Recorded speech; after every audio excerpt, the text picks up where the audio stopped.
ஸ்டாலின் அவர்களை செத்தார்கள நாமதான் செஞ்சோம்.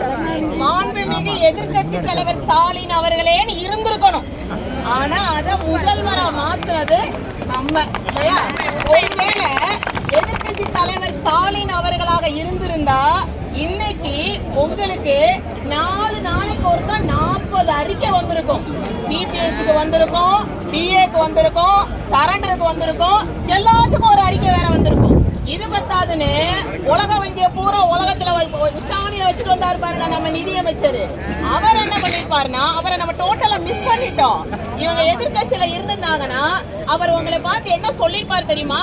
நீங்க ஒரு ஜிபிஎஃப் கிடையாதுங்க, 2 ஜிபிஎஃப்க்கு நீங்க எலிஜிபிள், நீங்க வாங்கிடலாம், உங்களுக்கு நான் போட்டு தரேன் பாருங்க கணக்குன்னு நீங்க அந்த ஆள் கொடுத்துருப்பாரு. நாம அதை வாங்கிட்டு அந்த ஆளை கொண்டு போய் அரசவையில உட்கார வச்சிருக்கணும். இப்ப பண்ண தப்பு இப்ப ஒண்ணும் இல்ல, பிப்ளிகா பிப்பாடி போயிட்டு வா அப்படின்னு அவர் சொல்லிட்டு இருக்காரு. இதுதான் நாம செஞ்ச தப்பு இல்லையா? அப்ப எதிர்கட்சி தலைவரா இருந்திருந்தா ஒருவேளை நம்மளுடைய அறிக்கைகள் எல்லாம் நல்லபடியாக இருந்திருக்கும். இன்னைக்கு நம்மள சந்திச்சிருப்பாரு ஸ்டாலின் அவர்கள், நான் இருக்கேன் அப்படின்னு சொல்லியிருப்பாரு இல்லையா? அதோட கொடுமை என்னன்னா காலையில ஆட்டி வச்சுட்டு வந்த மாவு வேற புளிக்கல.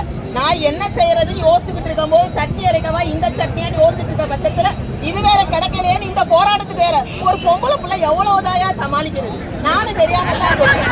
ஒரு விஷயத்துல இப்ப நம்ம வாழ்க்கை எப்படி தெரியுமா? இப்ப சிரிச்சீங்கல்ல, வடிவேலு காமெடி தான். நம்ம என்ன காமெடி அப்படின்னா ஒரு பஞ்சாயத்து நடத்துவாங்கல்ல, ஒன்ன கைய பிடிச்சிருத்தியா கைய சொல்லணும்யா, நான் சரியா சொல்லணும், என்ன கைய பிடிச்சிருத்தியா? இப்ப நம்ம அதான் கேக்குறோம், புரியுதா? ஐயா டிஏ வேணும், என்ன டிஏ வேணும்?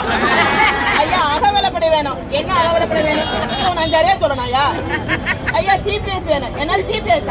அந்த வார்த்தை எனக்கு பிடிக்காது. இதுதான் நம்ம நிலைமை, இதுதான் உண்மை. இதை மாற்றி எழுத வேண்டிய பொறுப்பு நம்ம கையில இருக்கு.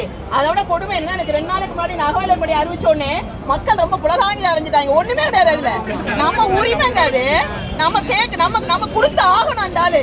இதுல இவங்க எல்லாம் அறிவிச்சு எனக்கு என்ன பயம் இருந்துச்சுன்னா, நன்றி அறிவிப்பு மாநாடு ஒண்ணு நடத்திடுவாங்களோ நானே பயந்து உள்ள புதுசெல்லாம் விட்டு போட்டு மெட்ராஸ்க்கு போன ஒரு ஆள் நானும் தான். மாநாடு போய் நீங்களு இவ்வளவு அண்ணன் அமைச்சு கேக்குற உங்களுக்கு 5 பைசா கூட என்னால கொடுக்க முடியாது என்னது அப்படின்னு சொல்லிட்டு அம்புட்டு பேர் வீட்டுக்கு வந்தோம் இல்லையா? அது மாதிரி எதுவும் நடந்துருமோன்னு கொஞ்சம் பயமா இருந்துச்சு. நல்ல வேலை கவன ஈர்ப்பு ஆர்ப்பாட்டம்னு ஒண்ணு நடத்திட்டீங்க, மானத்தை காப்பாத்தியாச்சு. அதான் உண்மை இல்லையா? ஒரு பெண் எங்க வீட்டு பக்கத்துல ஒரு ஓய்வு பெற்ற இருக்காரு, புரியுதா?